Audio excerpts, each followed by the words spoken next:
All right. The ad says that that's Trump's America, but they show some looting and rioting in Democratic-led cities. So let's bring in our company to discuss this. Joining us today is former special assistant to President Trump from America First, Miss Kelly Sadler, and healthcare analyst and author Seth Denson. His book is called The Cure, A Blueprint for Solving America's Healthcare Crisis.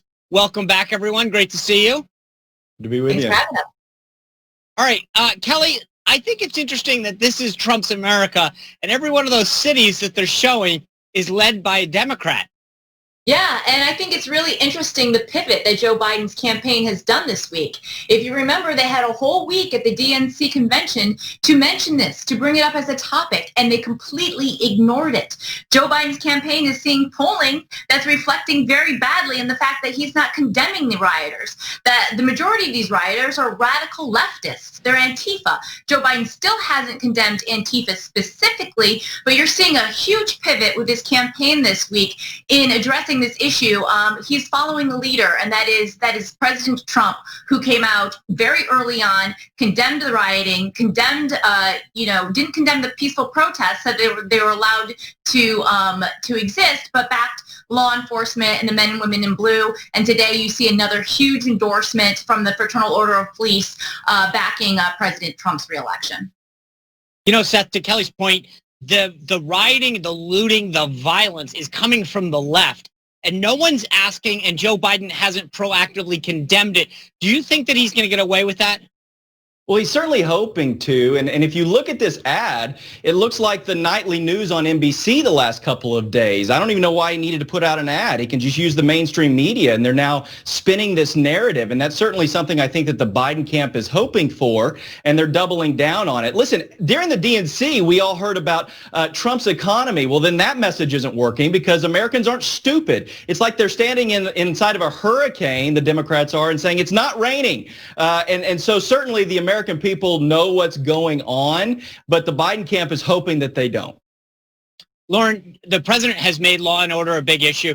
He spoke extensively about that, as did others at the Republican convention. The Biden campaign seems to try to be responding by saying, well, this is Trump's America. Do you think that this is an effective response by Biden? I don't think so, because it comes a little bit too late. And I would love to get Kelly's perspective on this, having worked in the White House. But, I mean, to me, this screams that they are blatantly pivoting to the center of America right now, trying to pander to those folks. And I think it puts an emphasis on the battleground states that they really need to focus on. They've lost gains here, right, like Pennsylvania and Wisconsin. Yeah. Seth, Facebook is at it again. They continue to try to figure out how to tweak what's allowed during this election. I think it's because Trump used it so effectively last time that they're now trying to figure out how to prevent that from happening again. Now they plan to limit new political ads in the week before the election and seek to label any candidates premature claims of victory. What do you think's going on here? Well, listen, if Facebook didn't have a problem with the way that their ads are run, then why need to do this? That's interesting perception. But listen, I think this could actually backfire for the Biden camp. And here's why I say that. The Biden camp is hoping that people show up and assert people, not people that like him, people that hate Trump.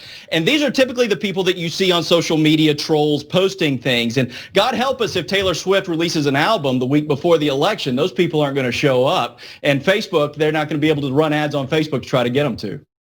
Kelly, I've constantly said and believe that all of these social media platforms, Snapchat, Facebook, Twitter, are all trying to figure out how to prevent Trump from effectively using the platforms in the way that he did in 2016. Do you think that that's a fair assessment?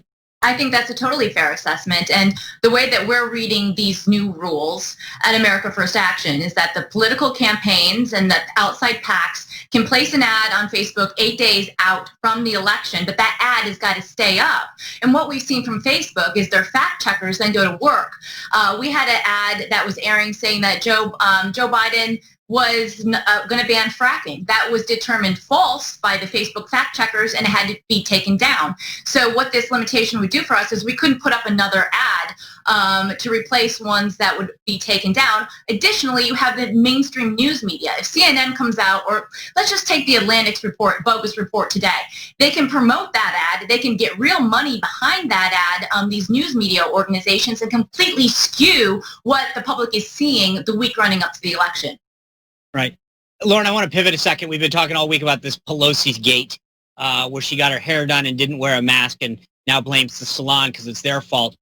Interestingly, her challenger, the Republican that's running against her, points out that her neighbors are taking her side against the salon owner, and the salon owner has actually had a GoFundMe page set up that is raised almost $150,000.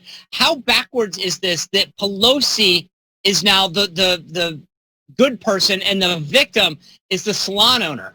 Yeah, I feel so bad for this salon owner. I mean, she's got young kids. She's a single mom. I mean, the fact that she is getting so much hate from a community that she worked with and lived with for 12 years. It's crazy. But, I think it just goes to show that people have their blinders, their partisan blinders on sometimes.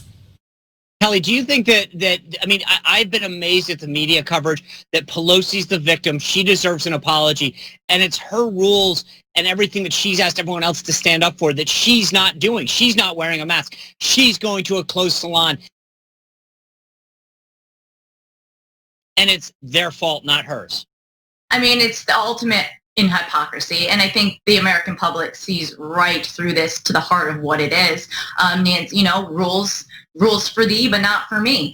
The thing with Nancy Pelosi and the salon owner is that I feel so bad for the salon owner because Nancy Pelosi is using her position as the third most powerful woman in the country to basically dox a single mother of two, where the salon owner says that she's going to have to close down her shop and have to relocate because of the death threats and everything that she's getting, the vitriol. What I was pleased to see last night was the protest outside Nancy Pelosi's mansion.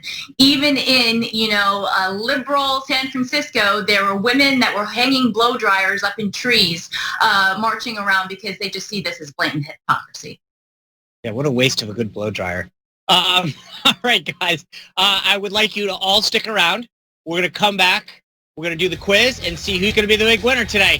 All right, stick around. Get your pens and pads out. We'll be right back with the weekly quiz.